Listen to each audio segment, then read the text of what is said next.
Should you buy a home in 2023? Well, if you've been watching the news, you've probably heard things like we're plagued by high interest rates, sales are tanking, the market is going nowhere good. You've probably heard a lot of things like that. Now, those statements do have some truth, but it's important to keep in mind that when you're watching the news, that their job is to tell you what's going on, but their business is to keep you watching. So there's often times where they'll take things out of context to sensationalize it and get people either scared or angry or give some kind of negative emotion, because that's what gets people to watch more. So what I'm going to share with you today is the opinions and thoughts and predictions of people who don't get paid for you to watch, but that get paid to get it right.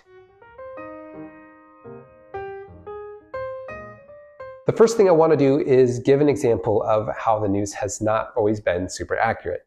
So you can see several instances over the past several years where all these statements have been made. We're in a new housing bubble and it's better to rent than buy. All these different things, when really that was clearly not the case. And you can see over here on the right-hand side what the actual appreciation was and the amount of appreciation for the median home. So for the past several years, there's been a lot of doom and gloom predictions. Now, that's not to say that we'll never see prices go down. Obviously, we've seen prices go down over 2022, and we're probably about the bottom of that right now. The point is that the news doesn't have the best track record, so you probably shouldn't rely on them moving forward. But who should you rely on? Well, there's a few experts that I pay attention to, and like I said, these are people who are paid to get it right. One of these people is Barry Habib with MBS Highway. MBS just stands for mortgage-backed securities. He's got a long track record of accurate predictions, accurate forecasts for the housing market. So Barry is saying that prices could get down to 5% by the end of this year, maybe even sooner. I'm just going to share two of the slides that he went over to go over this point. So the first thing is inflation. Now you can see at the end of 2021, in the beginning of 2022, that inflation was pretty high, 0.6, 0.5, 0.6. Whereas now a lot of the new numbers are replacing those, meaning that inflation is going down. Bottom line is inflation being high means high interest rate. Low inflation leads to lower interest rates. So that's just kind of how it works. So you can see here from this chart, this is showing the spread between the 30-year mortgage rates and the 10-year Treasury spread. Now, there's a lot of economic principles into why this is the case, but bottom line, normally over the past 30 years, the spread has been between 175 to 200 basis points, whereas right now, the spread is closer to like 300 basis points, meaning that it's not sustainable. What Barry is predicting is that this spread is going to narrow again, and that's one of the major things that's going to bring the rates closer to 5%. One of the other experts that I rely on is Lawrence Yunes. So Lawrence is the chief economist for the National Association of Realtors. Again, his job is to get things right. So he's very careful in how he makes his predictions because there's millions of people literally that are relying on what he ultimately compiles and comes up with. What he's predicting is that in the first quarter of this year, we'll see rates just a little bit above 6%, and then that'll be slowly decreasing by the end of the year. I personally think that Barry has a better track record. I mean, who am I to say whether Barry's going to be right or Lawrence is going to be right? But I do think that rates will probably be in the fives sometime before too long. When that happens, all the people that have been waiting to buy a home are now going to buy, because there's a lot of people who want to buy homes but just can't because they're currently priced out with interest rates.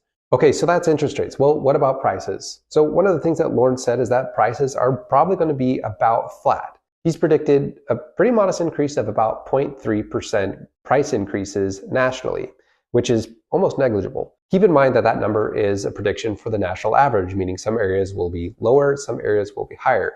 The housing market is at its core an issue with supply and demand. When you have low demand and high supply, that means that prices are going to go down. When you have high demand and low supply, that means prices are going to go up. That's just a general basic economic principle. What we're seeing right now is a stalled demand, so artificially lower demand because of high interest rates. But Oregonians in particular have really low interest rates, so they don't want to let go of their homes. So there's a lot of people who really want to buy homes but can't because mortgage rates are too high. And on the other side, you've got sellers who they don't want to let go of those rates, so the inventory is still pretty low. If sellers were moving a lot and there was a lot of supply, we'd be seeing prices go down, but prices are holding about steady right now. So in September, Redfin released a report showing that Oregonians have some of the best mortgage rates in all of the US. According to the report, 91% of Oregonians have an interest rate below 5%, meaning they don't want to let go of that, or they can't afford to move, because if they had to get a rate somewhere around 6%, they wouldn't even be able to afford to sell their home and move. Now, that data is several months old, so it might be a bit outdated, but it's unlikely that that has changed drastically within the past few months. Another issue affecting demand and supply is net migration. So net migration is just basically how many more people moved here than moved away, or vice versa. Now, for the first time in 40 years, according to an article from OPB, that Oregon has actually lost people. So Oregon lost about 16,000 people, again, which is the first time that's happened since like 1983. So in 2021, Oregon had about 25,000 net people move to the state. So that's a bit of a wild card. Will we continue to see people leaving the state, or will those trends go back to normal and we'll see people coming here? So that's going to have a huge impact, because more people coming here than leaving means that there's more people for the houses, and that it tightens up supply even more. But if people leave, that's decreasing demand if supply stays the same, and that means that prices could potentially go down. So that's one part that, we have yet to see what's going to happen there. Now, the other side of this is household formations. So a household formation is basically when an adult child grows up, they leave their parents' house, or if there's a divorce, so now there's two households instead of one, or any life event that causes a new household, or causes, either needing to rent or buy a home.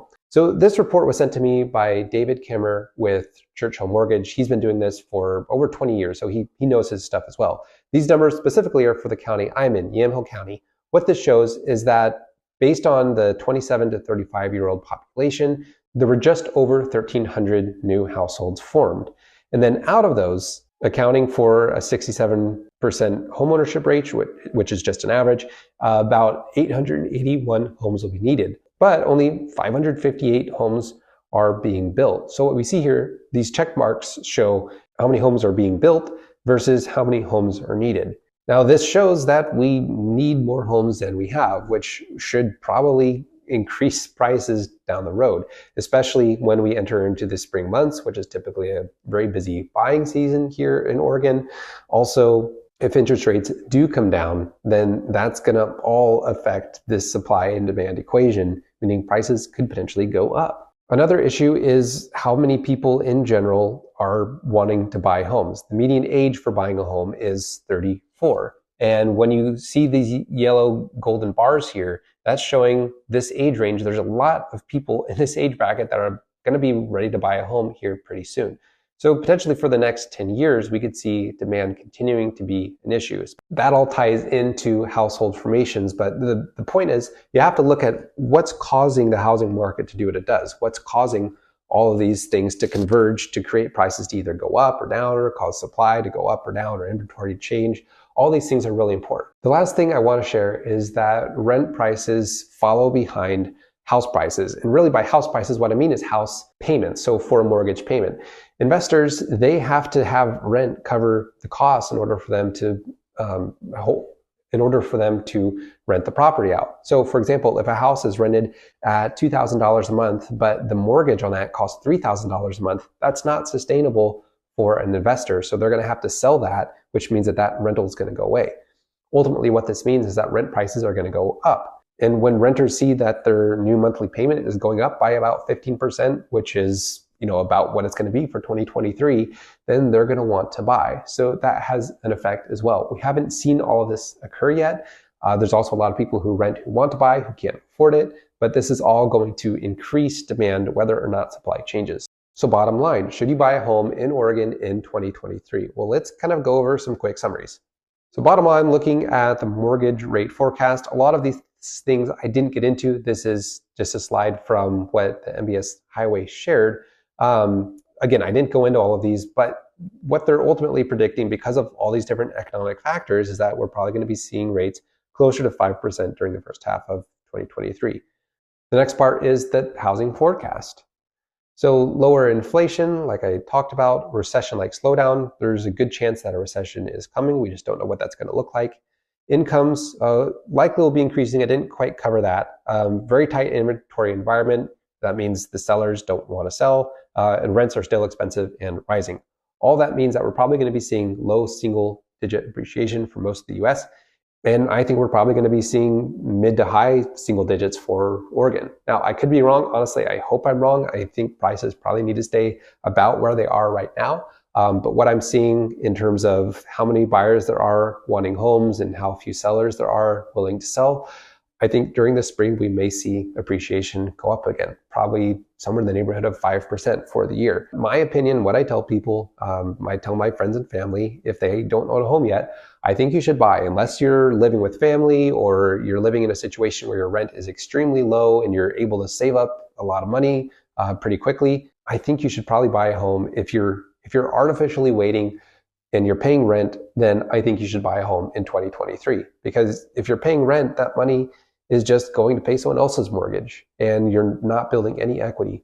But if you buy a home, you can have a little bit of appreciation. You can have your payment be fixed and not be subject to a landlord being a landlord. You can own your own home. And ultimately, I think it's probably a good economic decision.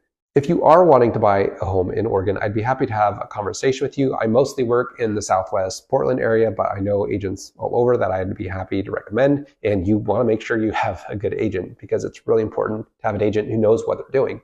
So feel free to reach out to me. My number is right there. You can call or text me, or if you'd prefer email, my email is right there as well. So what do you think the market's going to do in 2023? Do you agree that we're probably going to see some small amounts of appreciation, that we've probably seen the worst of price declines? Or do you think that prices are going to continue to go down? Or do you think interest rates are going to go back up? I'd love to hear your thoughts. I'd love to hear what you think. And I hope this video was helpful for you, or at least gave you some things to think about. Well, thanks for watching, and I'll catch you in the next video.